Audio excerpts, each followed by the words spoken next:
Hi there guys, my name is Nomi. Today we're going to repot my Schifera, a dwarf umbrella tree, also known as an octopus tree. They're pretty easy to take care of.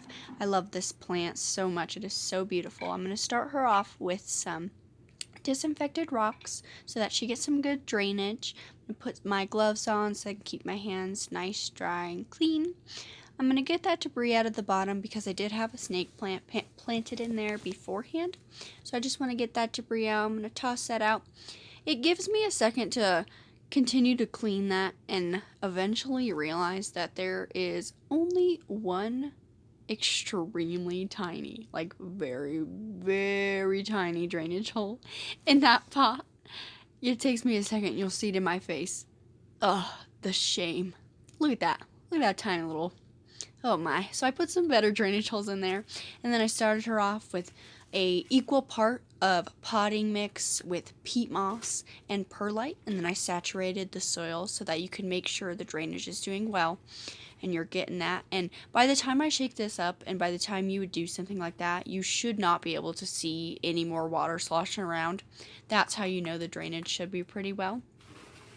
So then, now that I've got that done, I just wanted to do a little PSA just to let you guys know. As you can see in the back, the products I did use for perlite,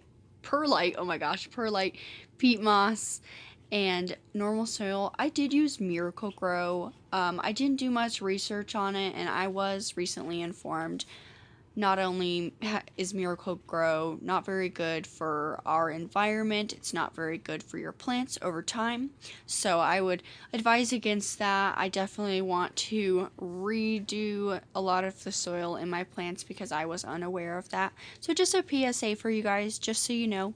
So when I get her finally out of this pot, you can probably see my basic struggle in this whole thing. Her roots are so bound. It actually made me pretty sad that some of them were basically just starting to fall off because they had just thinned out so much. I'm not exactly sure why. So what I did is I started to loosen up the sides to help stunt a little growth. She did have some thick roots in there. They were pretty, so she is definitely not hopeless. She is doing pretty well. So then I surrounded her with surrounding soil, packed that in there. She had a couple nodes that I covered up. And then when she's done, she just looks so beautiful. You've got